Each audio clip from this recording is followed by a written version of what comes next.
Hi, everyone. I want to thank, first of all, the New Institute at Hamburg for organizing this workshop on research and responsibility, and especially Lisa Herzog for her efforts to make this happen despite the difficult pandemic times. In this brief talk, I will provide an overview of what I think of as the three most important values for the practice of science. These three values are interrelated, reinforce each other most of the time, and when they conflict, there is no general priority of one over the other. Thus, keeping these three in the forefront of one's mind as a scientist is essential for doing science well. Now, let me just get up. Note that I will be discussing here the values that I think are central for individual scientists to hold. So I won't be talking about institutional context in this talk. That's for other sessions. How we should structure institutions to help scientists uphold these values in their work is another issue, and one that remains challenging, even with Merton's 1942 ethos of science on the table. I will not be addressing how to do that in this talk, nor do I think these values are constitutive of science.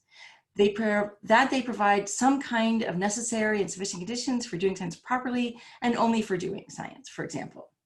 That is not what articulating the crucial values for doing science should be about, in my view. Demarcation criteria are, I think, beside the point.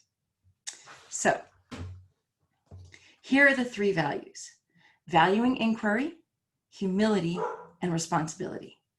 Let me talk about what I mean for each of these values before turning to how they synergize or conflict. Valuing inquiry centers on a crucial reason to do science, because we do not know what the results will yet be, or because we have a problem for which we do not yet know the answer. Valuing inquiry means valuing the process of open-ended investigation, being open-minded, open to having the world or the outcomes of investigation surprise us, and being willing to change our minds in the face of surprising results. It means choosing methods that genuinely test our ideas and that have the potential to challenge our beliefs, while avoiding methods that will merely produce predetermined desired results. It means having no dogmas that are not open to inquiry, at least in the areas where we do science, even if we do not challenge all of our assumptions and beliefs all the time. So we do have to have some things fixed against which to do inquiry, but there shouldn't be anything that is in principle unopen to investigation and inquiry. It means caring about the generation and consideration of evidence and respecting the demands of empiricism.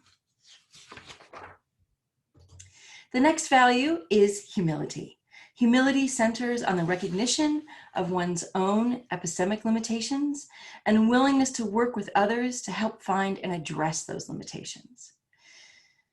So it is humility that undergirds the importance of receiving and responding to criticism and valuing diversity of backgrounds in science, both personal and disciplinary, in order to generate criticism and to reveal and critique assumptions. Humility also must be held regarding the values of our own lines of inquiry, our particular research programs, especially with respect to how important they are. They might seem like the most important thing in the world at times, but a pervasive sense of humility should always mitigate a sure sense of that significance. And lastly, there is responsibility. This value centers on the fact that scientists have a wide array of responsibilities, including to students, such as mentorship duties, to colleagues, including peer review duties, and to the broader society, including ethical obligations for both methodologies and impacts of work. Scientists need to embrace all their responsibilities, particularly societal responsibilities that they often eschewed in the latter half of the 20th century. Societal responsibilities require thinking about societal consequences of error in their work and setting standards accordingly, communicating expertise and the particular social values that guide expert judgment to the public, and ensuring that research impacts minimally do not make the world worse off. Science should not make the world worse, ever.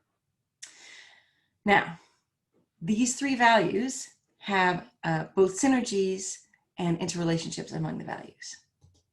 So here are some of the synergies. You might think about context of criticism. In context of criticism, responsibility to one's colleagues include the duty to provide fair and searching criticism and to carefully consider and respond to criticism offered. So there's a clear responsibility there.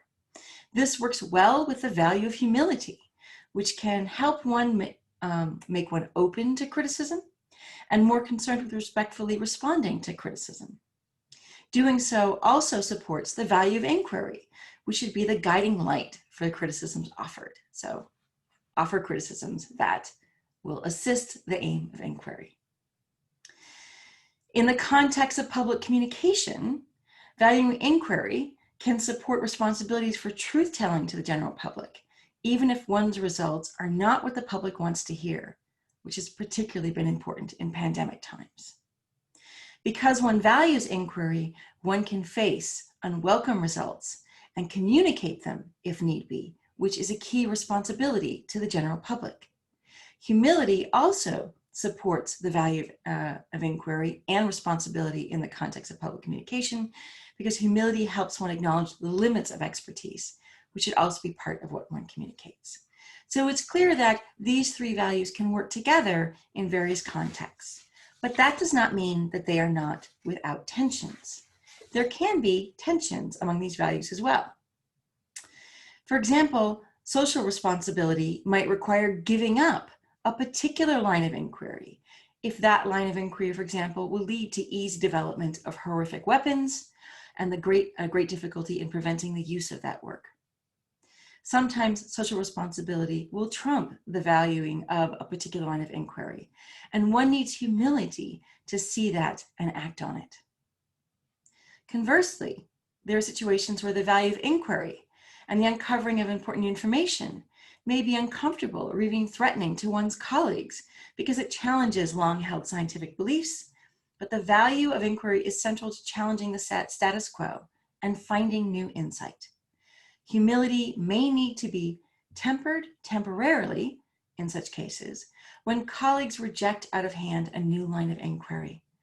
Then being excessively, say, humble about it might not be the right way to go. Once colleagues, however, begin to respond seriously to new work and offer careful criticism, then humility should be fully reinstated. Thus, although the values fit together well generally, they are not without possible sources of tensions and conflict. When conflict arises, scientists need to think carefully about why, in a particular case, one value should override another, and whether there is not another path that can uphold all three values. Again, humility regarding this possibility and seeking out the perspectives of others to see whether this is the case would be a valuable course of action. In this case, valuing inquiry, humility, and responsibility work as guideposts, even at the meta level, for how to think about tensions among them for doing science. And I look forward to further discussion of these ideas as we go to Q&A.